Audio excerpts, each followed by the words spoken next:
8 years, 452 episodes, or 453 episodes if you count this one, and one simple truth. But so much more, so many great guests, so many reflections, so much that you and I have learned together in these amazing past 8 years of the Stark Reflections on Writing and Publishing podcast. Welcome to the Stark Reflections on Writing and Publishing podcast. There has never been a better time for writers. More information, options, and opportunities are available to you, but navigating these requires insight. Join Mark Leslie Lefebvre as he draws upon more than a quarter century of experience as a writer, a bookseller, and a trusted book industry consultant to explore and reflect on the writing and publishing landscape to help you make informed choices on your writer journey.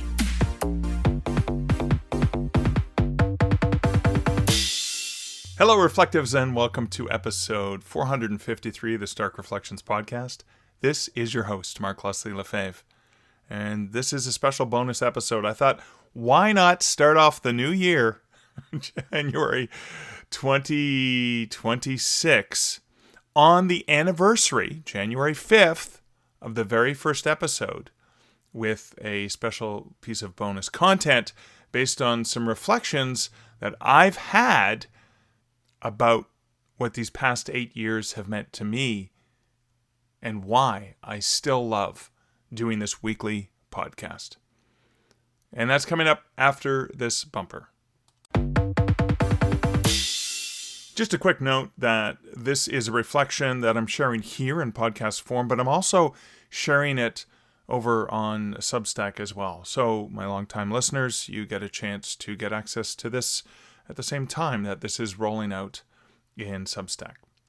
So here is the article. 8 years, 452 episodes, and one simple truth. Reflections on 8 years of the Stark Reflections podcast. On January 5th, 2018, I sat down at a microphone and pressed record on what would become the first episode of the Stark Reflections on Writing and Publishing podcast. I'd recently left Rakuten Kobo after 6 years of building the Kobo Writing Life platform, and I was hungry for something I hadn't realized I'd missed so much. The excuse to have meaningful conversations with smart and inspiring people. 8 years later, I've published 452 episodes. This one, of course, is the 453rd episode, but I've done it without missing a single Friday. Not when I was traveling, not when I was mourning the tragic loss of family or friends, not when I was graduating from my Masters of Publishing program or getting married, which I happened to do within a few days of one another and separated by just under 2,000 miles. That streak wasn't born from stubbornness. Well, maybe a little bit. It wasn't born from masochistic sense of obligation, although maybe it was a little bit. I think it came from something simpler. Every week, without fail, those conversations that I've had, those reflections I've shared, have reminded me why I fell in love with books and storytelling and with the people involved in making them in the first place. The other day, I went back and I re-listened to that first episode, January 5th, 2018. Here's just a brief excerpt, for nostalgia's sake, of just the opening of that episode. Hello and welcome to the first episode of the Stark Reflections on Writing and Publishing podcast. I'm Mark Leslie Lefebvre, your host, and in the forthcoming episodes, you'll hear interviews and conversations centered on creativity, writing, and publishing. I'll be talking to authors, editors, publishers, industry experts, as well as other creative folks whose work can help inform and inspire those for whom writing is a central activity. In this first episode, I'm going to share some of my own personal plans and goals. As I'm recording this, it's early January 2018. I recently left a fantastic position that I had in the industry in order to attempt a change in lifestyle. I've always loved helping others, but I wanted to be able to do that without wearing any specific corporate hat. Part of the change was an intent to spend more time writing and more time helping other writers and publishers with their own writing and publishing goals. So, along with the chats and interviews and perspective on writing and publishing, I'll also be sharing my own personal updates on my writing life and my role as a consultant in the book industry, in the hopes that this open exploration into what I'm doing can help inform and even inspire you in your own personal journey. Okay, that's enough of a clip from that first episode. Let's get back to the moment at hand. The other day, I went back and I re-listened to that first episode, January 5th, 2018. It was about something we all do at the start of a new year. Reflecting on our goals, measuring ourselves against targets we'd set, and too often beating ourselves up for the things we didn't accomplish. I talked in that episode about 3 goals I hadn't hit in 2017. 1, finishing a short story collection. 2, writing the sequel to A Canadian Werewolf in New York. And 3, publishing the audiobook of A Canadian Werewolf in New York. I didn't get any of them done in 2017 like I'd planned. And I could have spent that entire episode wallowing in what I'd failed to achieve, but instead, I chose to talk about the progress I'd made. I chose to spend time talking about the work I had done toward each of those goals. I talked about the unexpected things that happened along the way, achievements I hadn't planned for, but that mattered just as much as those original plans. That message feels just as urgent today as it did 8 years ago. Maybe more so. In that first episode, I also did something that made me uncomfortable. I shared my modest earnings as a writer. I wasn't a 6 or 7 figure author, but rather a low to mid 5-figure author. Those were just honest numbers from a working writer who'd been at this for a long time. Yes, after more than 30 years of writing, I had finally started to earn enough money that I didn't need full-time employment. I shared in that honest way. And I've continued to share the highs, the lows, the ups, and the downs because I was frustrated. It seemed like the only authors publicly sharing their income are the ones earning 6 and 7 figures, creating a wildly skewed picture of what a writing life looks like. When those are the only numbers you see, comparisonitis isn't just likely, it's inevitable. And it can be devastating. The reality, as we know, is that most authors out there are lucky if they ever reach a year that sees 4 figures of earnings. And some might have been working years and still only reach 3 figures. One of the first comments on that episode came from a listener named Dan, who said he'd been driving himself nuts seeing all those 5+ figure authors who'd started only a couple of years earlier. He thanked me for my honesty about where I was at. That comment reminds me about why transparency matters. When all you hear about are the lottery winners, you start to think the lottery is the game that everyone's playing. But most of us writers are in a different game entirely. We're in a longer, slower, more sustainable one. And there's nothing wrong with that. There's not only nothing wrong with that, there's something deeply right about it. That's one of the things I try to focus on in the content I deliver in these weekly interviews and reflections. Something else I try to focus on in my own learning and growth is thanks to something valuable I learned from Michael Connelly. It's a mantra from one of the beloved characters he created. Everybody counts or nobody counts. That's Harry Bosch, created by Michael Connelly. People sometimes ask me why I pursued a Master's of Publishing in 2024 after 30 years of working in the book industry. Or why I feel like I'm learning something even when, for my podcast, I interview a writer who has just started on their journey or someone who operates outside the realm of writers and publishers instead of only talking to seasoned book industry pros? I usually answer with some sort of reference to Harry Bosch and his mantra, everybody counts or nobody counts. I feel the same way about learning and growth. I've stood on stages at writers' conferences, looking out over rooms full of people who came to learn from my experience. But I've never once looked at those faces in the crowd and thought, there's no one here who can teach me anything. You see, the moment I believe that is the moment I've stopped growing. It's the moment I've already lost. There's always something valuable I can learn from every single person I meet and interact with. Every single person brings a unique perspective, a different set of experiences, a skill or insight I don't have. Every conversation holds the potential for discovery. That's been true for 452 episodes of my podcast, and I expect it to remain true for the next 452 and well beyond. I know my podcast will continue to provide that learning both for me as well as for you. Something else that's long been as important to me as a podcaster, as well as a writer and a book industry representative, is over-delivering wherever possible. If you do the math, even accounting for leap years, a weekly podcast should be at about 416 episodes after 8 years.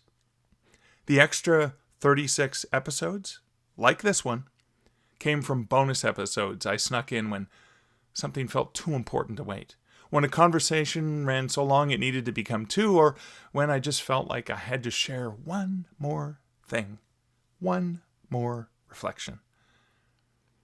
That impulse to over-deliver wherever possible has become a kind of practice for me.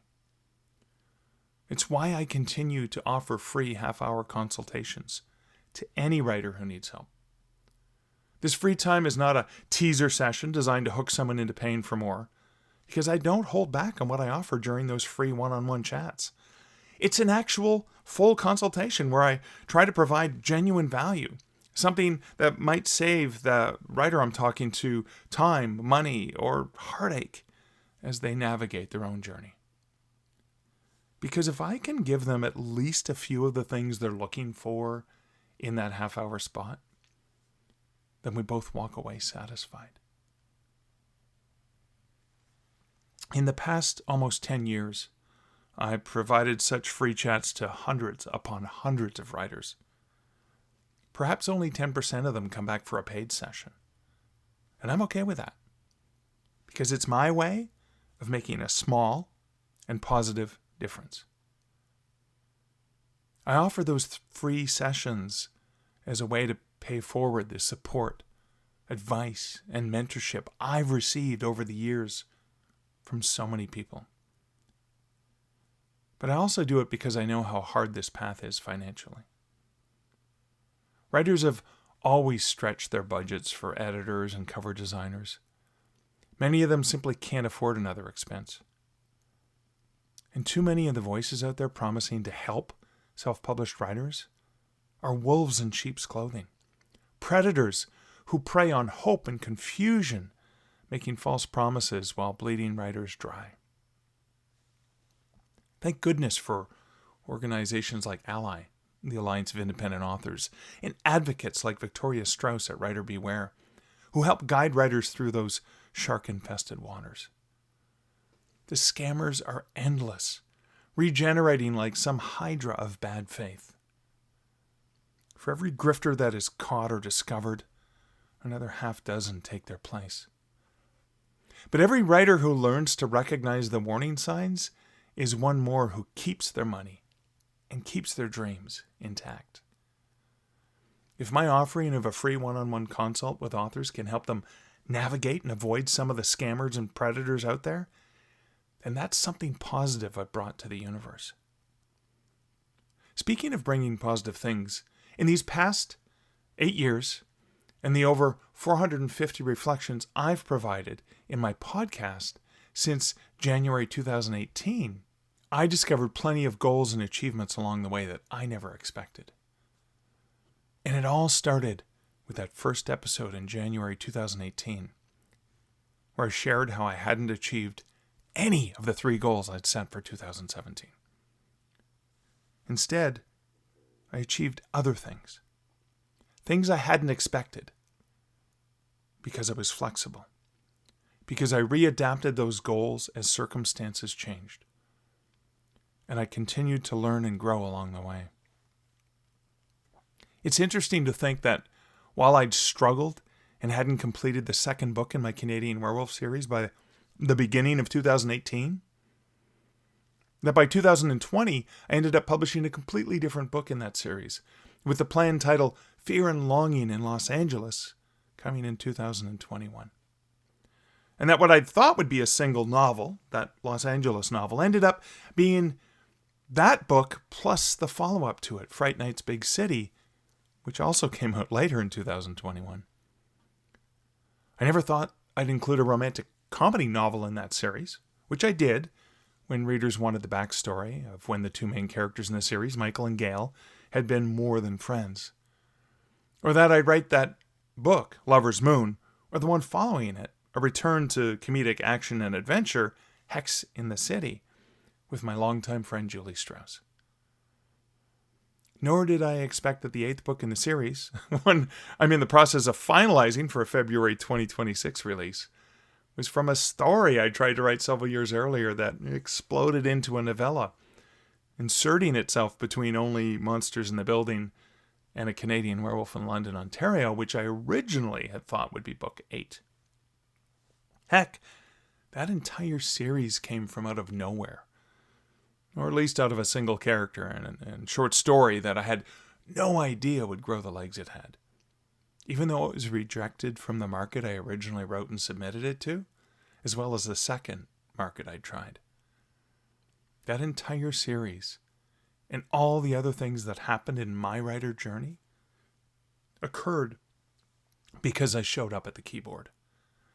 Day after day, week after week, month after month, year after year. Similarly, with this podcast, week after week, I've pressed record. Week after week, I've stayed curious. Week after week, I kept believing that the person on the other side of the conversation, whether they were a debut novelist, a 30-year veteran, or even a creative person from outside the writing and publishing world, that they had something to teach me and this community, you, my awesome, reflective listeners. So here's what I'd say to any writer listening to this. Whether you're 8 years or 8 days into your journey,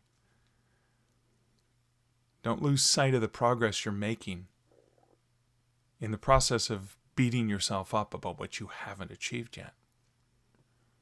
The goals you set matter, but so do the goals you didn't know to set.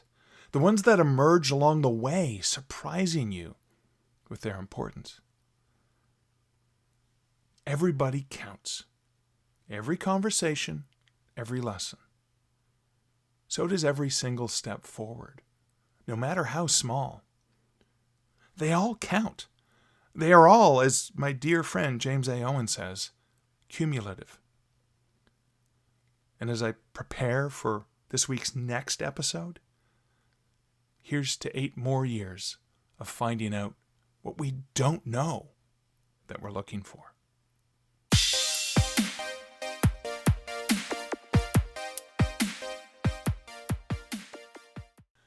Well, that's it for episode 453, an unexpected episode I had not planned on putting out, but why not? Like I said, I couldn't wait, and why not celebrate this anniversary day, January 5th, 8 years ago when I launched this podcast.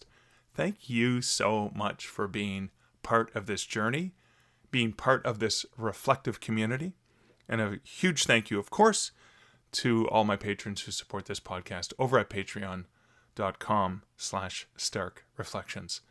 I love being here with you. I love that we're learning together. And I'm going to love the forthcoming episodes and what we learn as we roll forward. Here's hoping that your 2026 is absolutely fantastic and filled with many great learnings, much great writing, and many genuinely stark reflections. Thank you for listening to the Stark Reflections podcast. You can find show notes for each episode at starkreflections.ca.